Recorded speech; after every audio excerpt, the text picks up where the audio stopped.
Assalamualaikum warahmatullahi wabarakatuh. Alhamdulillahilladzi an'ama alaina bi ni'matil iman wal islam. Wassalatu wassalamu ala sayyidina Muhammadin khairil anam. Ashhadu an la ilaha illallah wahdahu la syarika lah wa ashhadu anna Muhammadan abduhu wa rasuluh الذي لا نبي بعده أما بعد فيا أيها الحاضرون أوصيكم وإياي بتقوى الله اتقوا الله واتقوا الله ثم اتقوا الله فقد فاز المتقون قال الله تعالى في القرآن الكريم أعوذ بالله من الشيطان الرجيم يا أيها الذين آمنوا اتقوا الله يا أيها الذين آمنوا اتقوا الله يا أيها الذين آمنوا اتقوا الله حق تقاته ولا تموتن إلا وأنتم مسلمون. Hadirin jamaah salat subuh rahimakumullah. Hari ini kita berada di hari ketiga di bulan Rabiul Awal 1443 Hijriah. Rabiul Awal menjadi urutan bulan nomor 3 dalam hitungan tahun Hijriah. Ada Muharram, kemudian juga Safar dan Rabiul Awal. Hanya kadang kita lebih mengenalnya sebagai bulan Mulud. Ya, orang jarang kenal istilah Rabiul Awal, lebih mengenalnya istilah Mulud. Tapi kalau merujuk kepada istilah dalam agama itu Rabiul Awal. Hanya memang di dalamnya ada peristiwa Maulid atau peristiwa di bulan ini kelahiran baginda Nabi Muhammad sallallahu alaihi wasallam. Hari ini Allah masih memperkenankan kita dalam kondisi sehat walafiat. Allah masih memberikan kepada kita kesempatan, kemauan dan kemampuan untuk tiasa datang dan hadir melaksanakan sholat subuh berjamaah diikuti dengan ta'lim bersama. Semoga nikmat yang telah Allah berikan kepada kita seperti yang telah kita sebutkan tadi, Allah tambah terus. Dan kita ungkapkan rasa syukur ini dengan ungkapan Alhamdulillahirabbil alamin. Salawat serta salam selamanya kita sampaikan, kita bacakan untuk habibana wa nabiyana Nabi Muhammad sallallahu alaihi wasallam. Dengan sama-sama kita mengucapkan kalimah Allahumma sholli ala sayyidina Muhammad wa ala ali sayyidina Muhammad. Ada sebuah hadis sahih ya. Jika suatu tempat, suatu perkumpulan dalam tausiah ataupun dalam halaqah, lalu di situ tidak dibacakan sholawat di dalamnya, maka dia akan mendapatkan satu kerugian ataupun Allah akan menjadikan dia sebuah penyesalan atau kerugian bagi orang-orang yang tidak membacakan sholawat di dalamnya. Sehingga inilah yang dijadikan sebahagian atau salah satu dasar oleh dalam mazhab Syafi'i, misalkan khutbah Jumat membaca sholawat menjadi salah satu rukun dalam khutbah Jumat. Meskipun mazhab yang lain ada yang tidak menyebutkan demikian. Hadirin yang dirahmati Allah, kita di ahad kedua di setiap bulan, sebagaimana yang telah disampaikan dalam flyer ataupun di depan bisa kita lihat di jadwal rutin kita akan membahas berkenaan dengan salah satu atau 2-3 ayat Al-Quran yang ada hubungan dengan tema yang akan kita sampaikan secara tafsiran atau disebut dengan tafsir tematik. Ada pernyataan barangkali dari kita, apakah yang kita bahas itu maulid atau maulud misalkan, yang seringkali dibahas oleh para asatiz atau para ustadz itu, kalau kita membahas maulid misalkan, ini berkenaan tentang waktu kelahiran. Tapi kalau kita membahas tentang maulud, tentu akan membahas tentang siapa yang dilahirkan. Kalau membahas waktu kelahirannya, itu tidak perlu waktu yang atau memerlukan waktu yang panjang untuk pembahasannya, karena kita sudah tahu kapan dilahirkannya, tanggal berapa, berkenaan dengan tahun apa secara Masehi, sudah selesai. Oleh karena itu kita membahasnya itu tentang siapa yang dilahirkan, maulud. Saya kira tidak ada seorang pun yang mestinya menolak tentang pembahasan maulud, karena sedang membahas, mengkaji tentang siapa yang dilahirkan. Itu ada bedanya maulid dengan maulud. Ya, kalau membahas tentang siapa yang dilahirkan, tentu jawabannya sudah pada maklum semua, dan pembahasannya tidak mungkin cukup 1 atau 2 jam. Kalau kita ada satu syirah nabawiyah yang ini mendapatkan penghargaan Syekh Al-Mubarakfuri misalkan, ini salah satu sirah Nabi terbaik ya, karena begitu bagus penyusunannya berdasarkan, sudah ada beberapa kitab-kitab sebelumnya, tapi ini ketika ada salah satu perlombaan menyusun sirah Nabawi, ini yang paling bagus dari sisi penyusunan periodisasinya itu ya. Itu bisa dibaca dalam sirah Nabawiyah yang disusun oleh Syekh Al-Mubarakfuri itu. Hadirin yang dirahmati Allah, dalam waktu yang singkat ini kita akan sedikit membahas tentang siapa yang dilahirkan, bukan tentang waktu kelahirannya. Sehingga membahas atau tentang siapa yang dilahirkan ini tidak akan pernah ada bosannya, tidak pernah akan ada selesainya, karena begitu agung, begitu besar, dan begitu sempurna tentang diri baginda Nabi Muhammad Sallallahu Alaihi Wasallam. Dan bedanya, semakin banyak kita menyebutkan, mengenang, menyebut-nyebut nama beliau, tidak akan menambah keagungannya, karena memang beliau sudah manusia yang agung. Kalau kita tidak berani menyebutnya maha agung, tapi yang akan bertambah adalah amal ibadah kitanya. Bersolawat ke atas beliau, memperbanyak membaca solawat ke atas baginda Nabi Muhammad SAW, bukan berarti beliau tidak selamat, bukan beliau berarti tidak dijamin oleh Allah atas keselamatannya, baik di dunia ataupun di akhirat. Tetapi membaca solawatnya kita, kebaikannya kembali kepada kita, ibarat gelas sudah terisi oleh air, lalu kita isi lagi dengan sebanyak-banyaknya air, maka air itu akan tumpah, dan tumpahannya kembali kepada diri kita.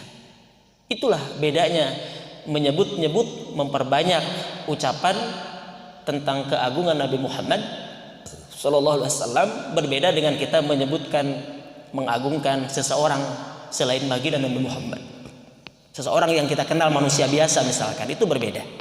Itulah saya kira apa yang kita sampaikan tadi. Pertama, tidak akan ada habisnya, karena menyebutkan nama beliau yang agung itu justru akan menambah pahala bagi kita. Hadirin yang dirahmati Allah,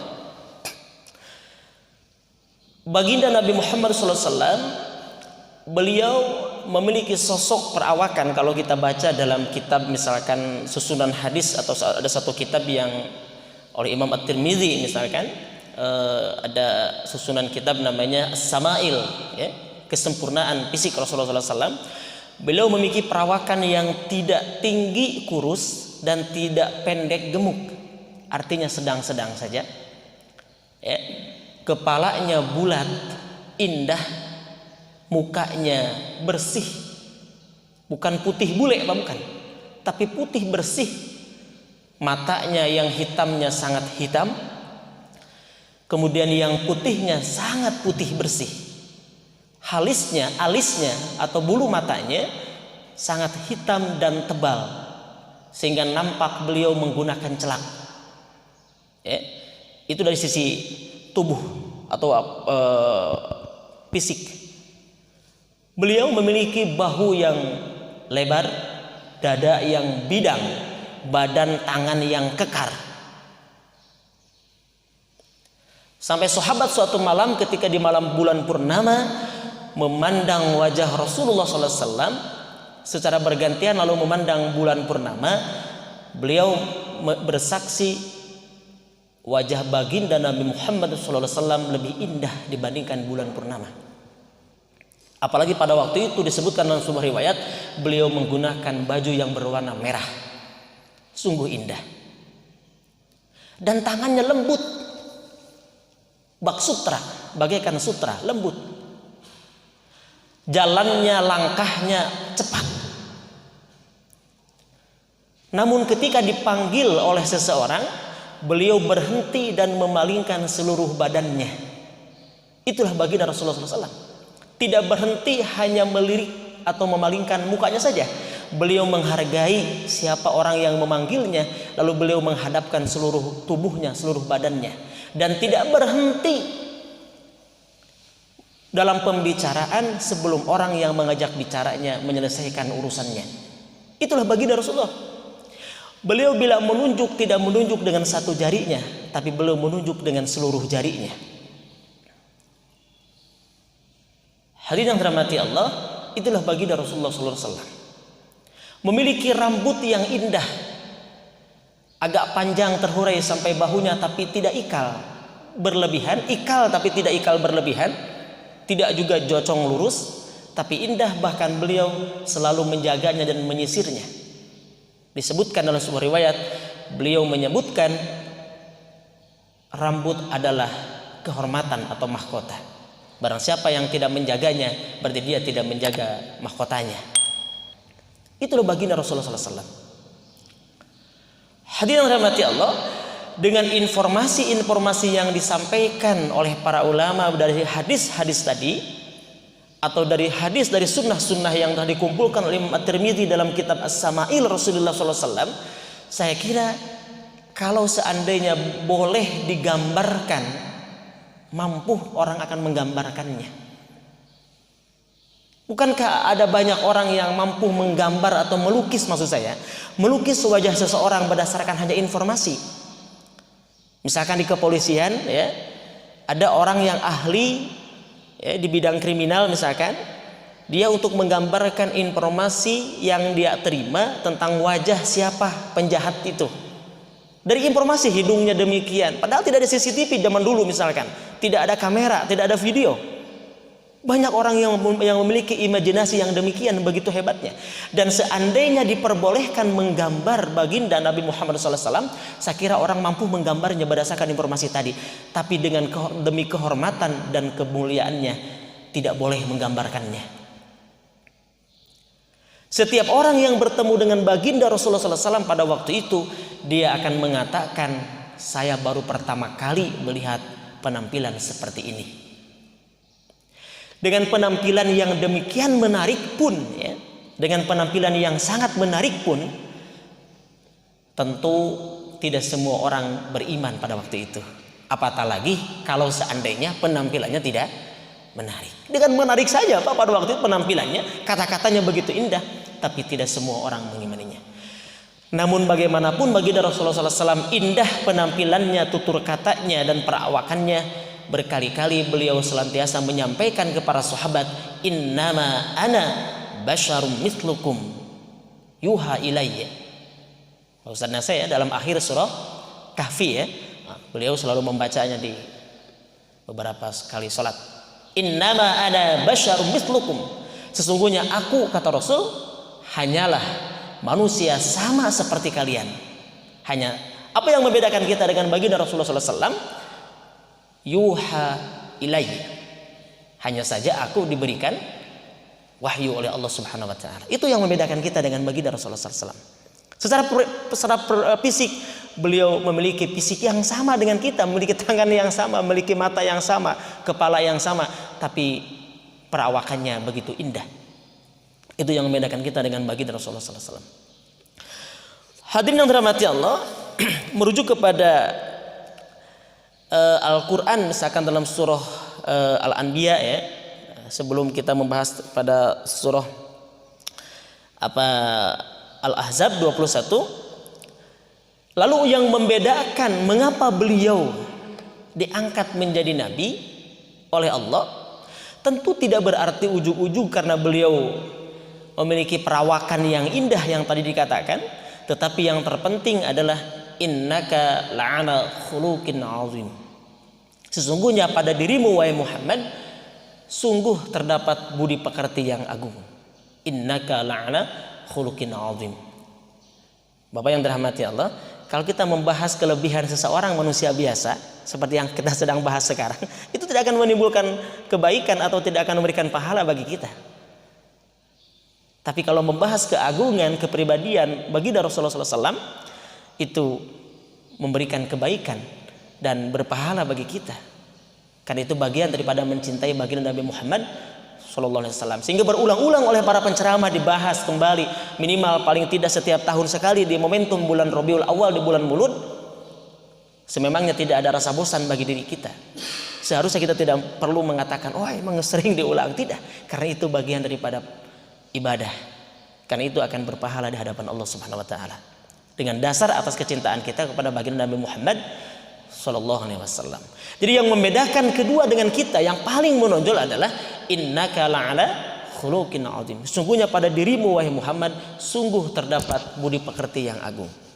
Nah, berkenaan dengan budi pekerti yang agung ini, maka beliau Nabi Muhammad sallallahu alaihi wasallam disebutkan oleh Allah dalam Al-Quran dalam surah Al-Ahzab ayat 21. Bisa kita lihat ya, untuk tafsir tematik pada pagi kali ini. A'udzu billahi minasyaitonir rajim. Laqad kana lakum fi Rasulillahi uswatun hasanah. Ada kalimah uswatun hasanah. Kemudian uswatun hasanatul liman kana yarjullaha wal yawmal akhir wa dzakarallaha katsiran. Sungguh telah ada ya, sungguh telah ada, karena telah ada lakum bagi kalian fi Rasulillah, dalam jiwa Rasulullah, dalam diri Rasulullah, bagi kita, lakum bagi kita, uswatun hasanah, sebagai suri tauladan yang baik. Liman kana yarjullaha wal yaumal akhir, bagi mereka orang-orang yarjullaha yang mengharapkan rahmat Allah, wal yaumal akhir, dan bagi mereka yang mengimani hari akhir, wa dzakarullaha katsiran, dan mereka yang senantiasa mengingat Allah sebanyak-banyaknya atau yang banyak mengingat Allah. Hadirin yang dirahmati Allah, ada dua pertanyaan paling tidak dalam ayat ini. Pertama, bagaimana peneladan itu harus kita lakukan? Lalu yang kedua, mengapa dan sampai di mana batas-batasannya? Ketika kita menjadikan baginda Rasulullah SAW sebagai teladan, pertanyaan pertama, bagaimana peneladanan itu harus dilakukan? Lalu yang kedua, mengapa dan sampai di mana batasan-batasannya? Karena ayat ini secara umum menyebutkan sungguh telah ada untuk kalian dalam jiwa, dalam diri, dalam kepribadian baginda Rasulullah SAW itu sebagai suri tauladan yang baik. Uswatun hasanah atau suri tauladan yang baik, hadirin yang dirahmati Allah, ada beberapa pandangan daripada para ulama. Misalkan kita ada pandangan yang pertama, menjadikan atau peneladanan terhadap baginda Rasulullah SAW itu secara totalitas, secara keseluruhan, tidak ada ismah, tidak ada batasan-batasan. Yang kedua, pandangan yang kedua, tentu ada ismah, ada batasan-batasan yang itu perlu diteladani dan menjadi sunnah ataupun keharusan bagi kita. Tetapi juga ada batasan-batasan tertentu yang itu tidak perlu kita, bukan menjadi kewenangan untuk kita lakukan. Itu pandangan yang kedua. Lalu ada juga pandangan ulama yang lain tentang sejak kapan kita harus menjadikan beliau sebagai uswah. Pandangan yang pertama, sejak beliau dilahirkan, bahkan lebih rincinya lagi sejak beliau diangkat menjadi nabi dan rasul. Tapi pandangan yang kedua, jauh sebelum itu, sejak beliau dilahirkan, bahkan sebelum beliau dilahirkan oleh Allah ke muka bumi.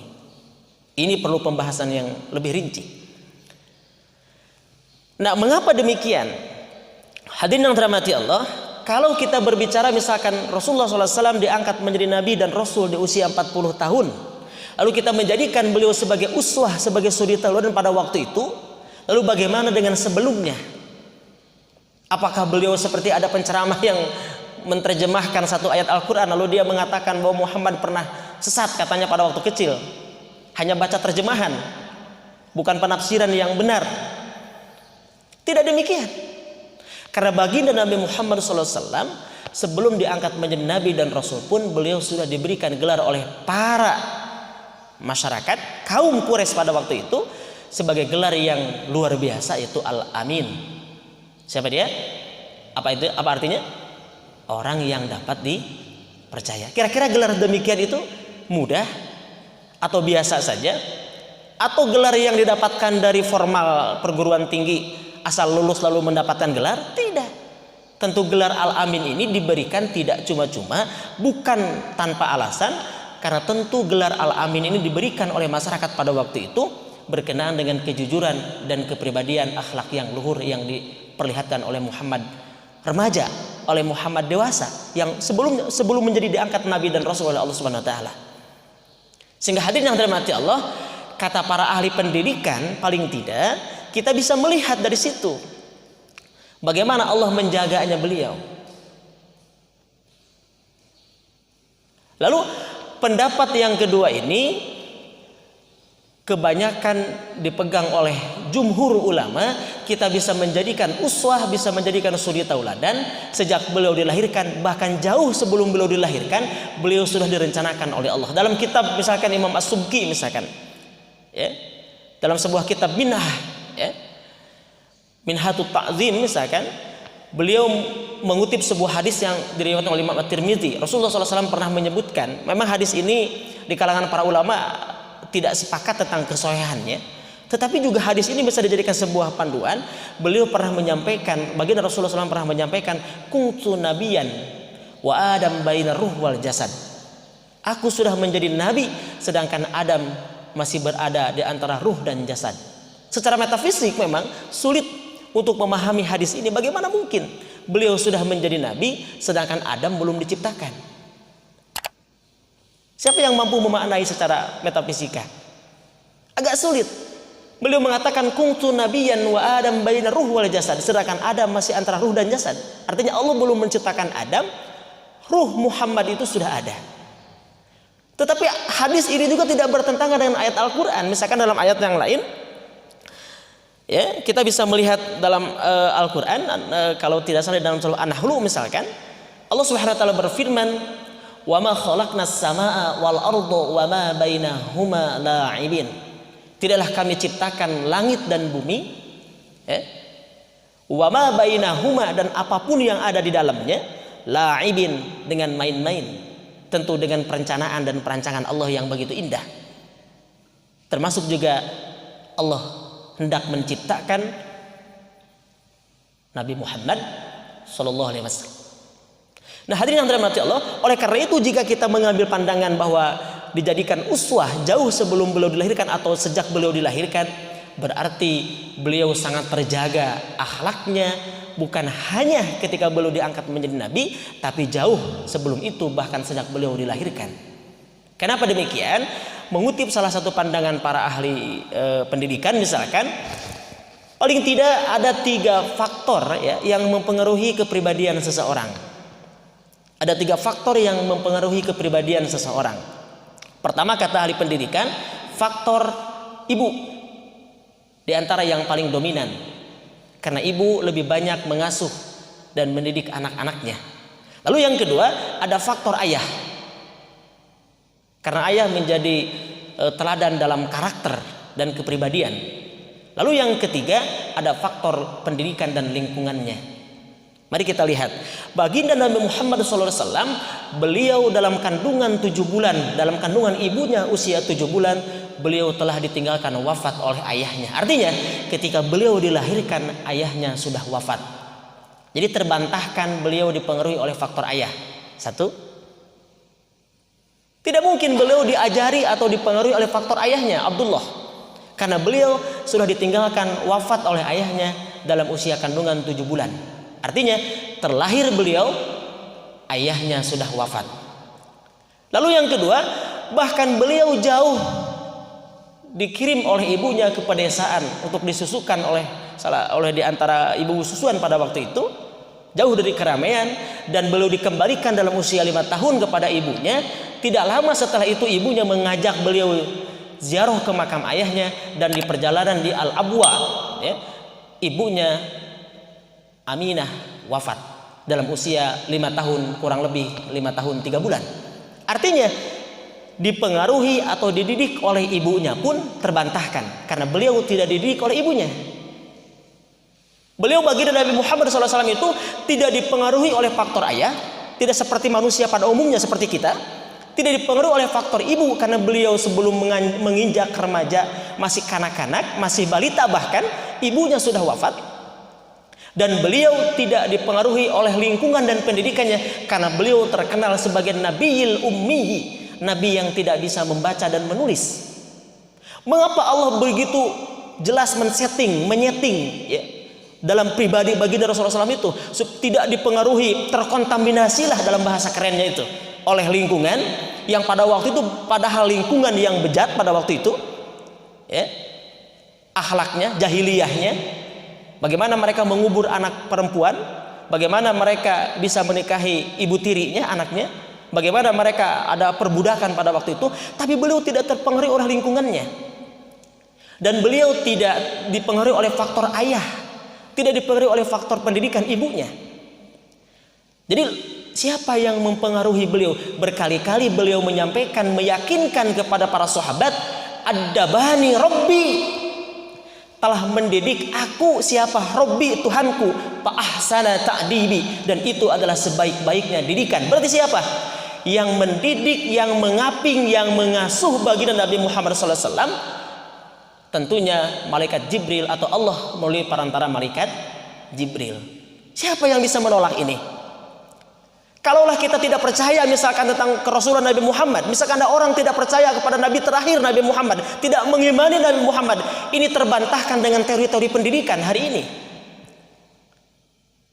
Makanya orang-orang cerdas, orang-orang yang menggunakan akalnya, orang-orang yang semakin tinggi pendidikannya, seperti Ustaz Yahya Waloni misalkan, sebagai dokter ahli filsafat dan dokter di ahli teologi misalkan, dia bisa menerima kebenaran Islam karena memang secara akal, ya, beliau tidak terpengaruh oleh faktor ayah, beliau tidak terpengaruh oleh faktor ibu, beliau tidak berpendidikan, baginda Nabi Muhammad tidak sekolah dan tidak terpengaruh oleh faktor lingkungan, tapi begitu hebat peninggalan beliau.